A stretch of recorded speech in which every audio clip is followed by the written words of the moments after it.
1230 The Buzz, your talk station. Let's get it started in here.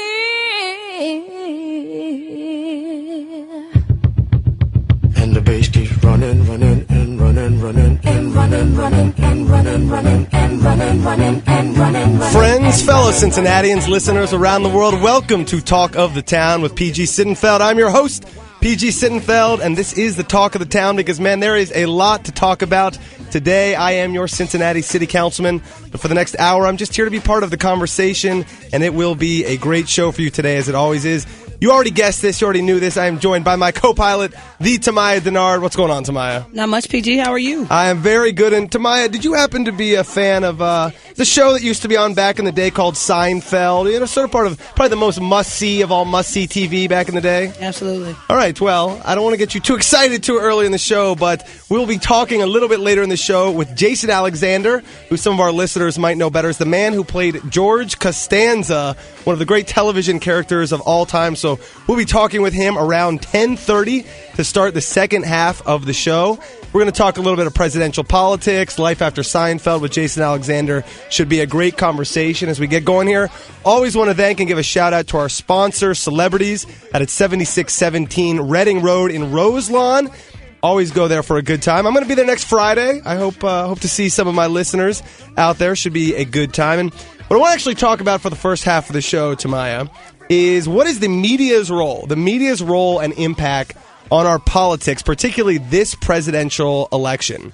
When we tune in, are we tuning in to sources that we already agree with us, or do we actually want to be challenged? Do we trust the media? Who in particular do we trust? These days, are we tuning in more for the sake of entertainment or to actually get information? So we're going to be talking about all of that and more. And to start the conversation, I'm delighted to now welcome to Talk of the Town Danny Shea, senior editor at the Huffington Post, who has been there since the founding of that media outlet. And a less distinguished title is that Danny is also, I will own up to this right up front, an old and dear friend of mine. Danny Shea, senior editor at the Huffington Post, welcome to the show. Thanks, PG. It's great to talk to an old and dear friend, even if I'm not allowed to share stories of our college roommate days. Yes, please. No, thank you. Not on this show. So let's cut to the conversation at hand. How important is the media in this election season? I guess what's their actual impact on this election? So, obviously the media has a very important agenda-setting function, so literally defining what people will be talking about.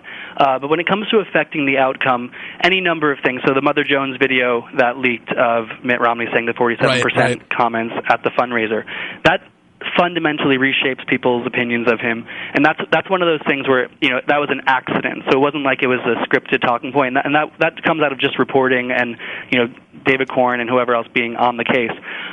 But what I think is interesting in terms of actually affecting the outcome, so to speak, is the obsession with polls and covering the horse race. So, post debate, right? The media.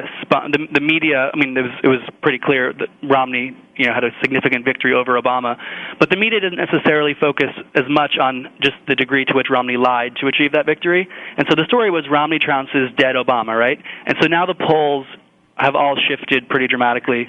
Romney was cut out, count out and cast for dead, and now there's a huge new life to the campaign. And the media gets to pick that story. So let's say there are two stories there.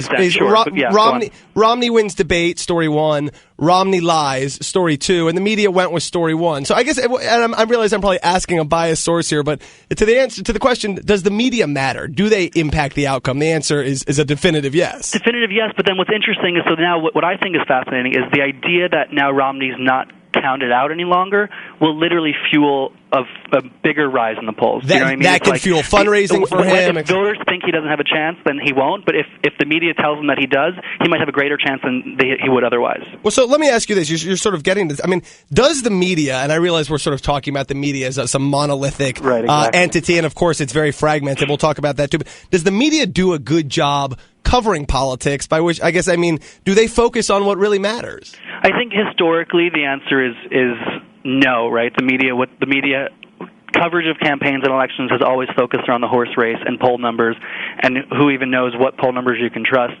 And when the real issues are, jobs and the economy, and are we seeing what the candidates actually stand for on each given issue. We still don't really even know what Mitt Romney's economic plan looks like.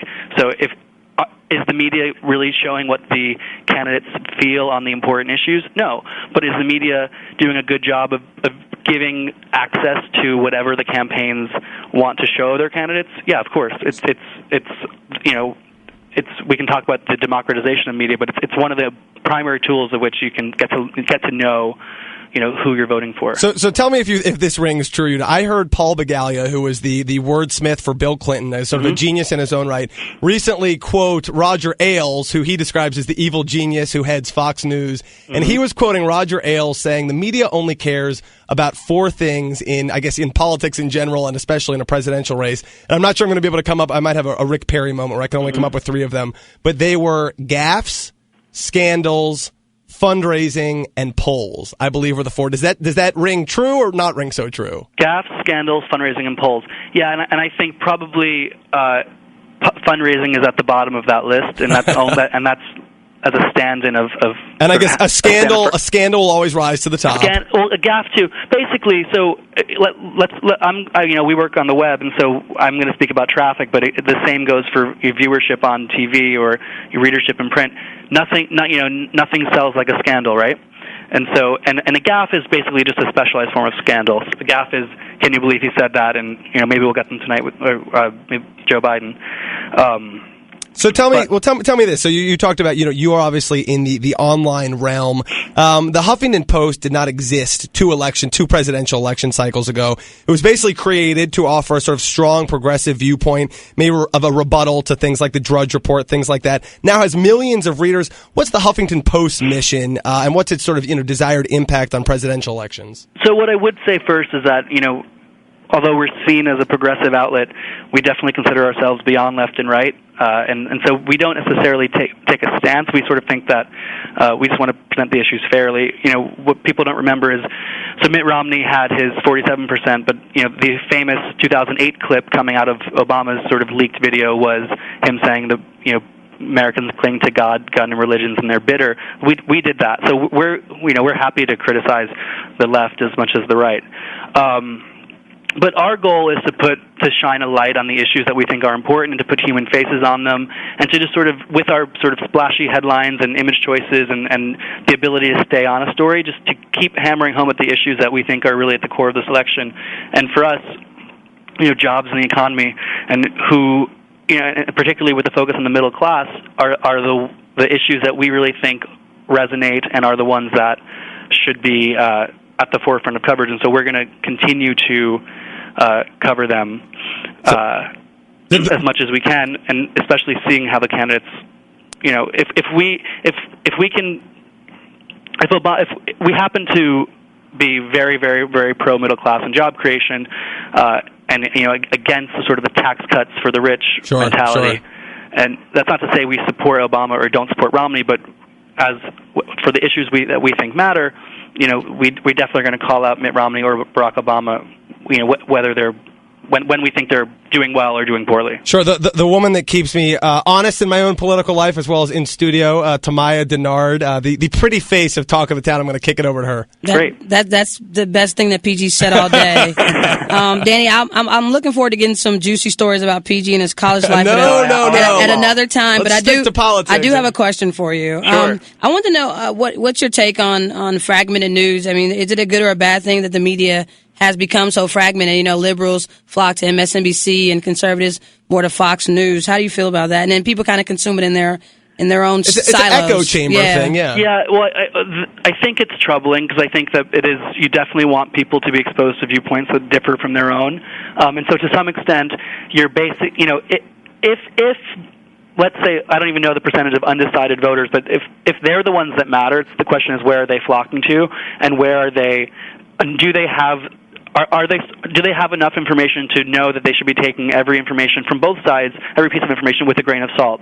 So I think what's changed so much in the last 5 years or so is that the burden and the onus has gone to the viewer to filter the information that you're getting and know where it's coming from. It used to be that you could trust information, or people thought, if the newspaper tells me, I'm going to believe it. If I hear it from Walter Cronkite, I'm going to believe it, or even Brian Williams or whoever, the major mainstream anchors are. But now it's sort of a buyer beware mentality, and you have the readers and viewers have to know who they're getting their facts from, because not all facts are created equal. Well, so you mentioned the name Walter Cronkite, and I don't want to sort of get overly nostalgic now, especially since in my lifetime he's not the guy that's brought me the news. But there was a time when America turned to Walter Cronkite. I just feel like now the pundit is king. We've experienced in recent years the rise of the pundit. Is that and so people whose their job is not to say, here is information, I'm going to empower you with facts and let you decide. Their job is to sort of be a little bit glib and persuade you, and maybe sometimes a little lighter on the substance. Is the rise of the pundit, if I'm accurate that's happened, is that a good thing? I don't think it's a bad thing, because I think that you always need people who you can trust and people who can distill the information for you in a soundbite. And I do think that everyone has their favorite pundit, and it's not a bad thing that political commentators have always existed, and now it's just they're more talking heads than op-ed columnists, and it's even becoming more democratic with social media and blogs and websites. As we talk with Danny Shea, senior editor at the Huffington Post, who has been there since the founding of that media outlet. When you think of names today, so Walter Cronkite, not telling America this is how it is now. Who to you are the most trusted names that are still in the news business? I mean, we also, I feel like we recently watched poor Jim Lehrer basically get run over. So yeah, poor Jim Lehrer, a guy whose brand I think was sort of civil and thoughtful and to the facts, gets bulldozed over. But who does America trust now? Who I guess also has a sort of mainstream following? The person that's sort of pegged as the new most trusted man in news, which is a statement on the Times, is really Jon Stewart. He's the one that most Americans, for better or for worse, or at least most Americans probably in the center on the left, look at to keep politicians and especially our media people honest. Jon Stewart runs The Daily Show is as much a media criticism show as anything else, and he sort of cuts through all of the hype and what he really will call the media outlets out, and I think people have come to trust him for he calls out both sides, not just calling out Fox News. He goes after MSNBC just as much, and CNN. Well, so this is something that raises a point. Our listenership at home can ask themselves this. But when people tune in, I guess I'm putting air quotes around this. When people tune in for news now, are they tuning in for news or are they tuning in for entertainment? Well, they're not tuning in for news as much as they used to in the broadcast news sense. Cable news rate numbers have exploded, but cable news is almost as much entertainment as news. It's politics as sport. It's no different than ESPN covering sports obsessively. MSNBC is the ESPN of the left. Fox News is the ESPN of the right, and poor CNN is just sort of left figuring out who the hell are we. Danny Shea, we really appreciate you starting the conversation. One more thing I got to ask you, since you are a media elite, I can say that as I sit here in my radio studio in Cincinnati, Ohio. It seems sometimes like the media is sort of talking to each other and showing off for each other, that rather than saying we're speaking to our audience, they're responding so much to each other. Is there something to that? There's one thing, is that you'll never meet a more narcissistic type of personality than a journalist, and so they're all politicians might impress each other, and then Twitter has only expounded on that. So basically, Twitter is the ultimate echo chamber. So I can hear myself think, get instant feedback on what other people think of me. This is not speaking for myself, just the journalist mentality, and so it definitely is a lot of navel gazing and echo chamber going on. It's moved almost exclusively to Twitter these days. Well, Danny Shea, you have given us many insights, and you managed to not divulge any uncouth college stories. So this is a successful interview. We hope you will be a guest in the future on Talk of the Town. Would love to. Thanks so much. That was Danny Shea, you. senior editor of the Huffington Post. You're listening to Talk of the Town with PG Sittenfeld. We'll be right back. Let's get it started.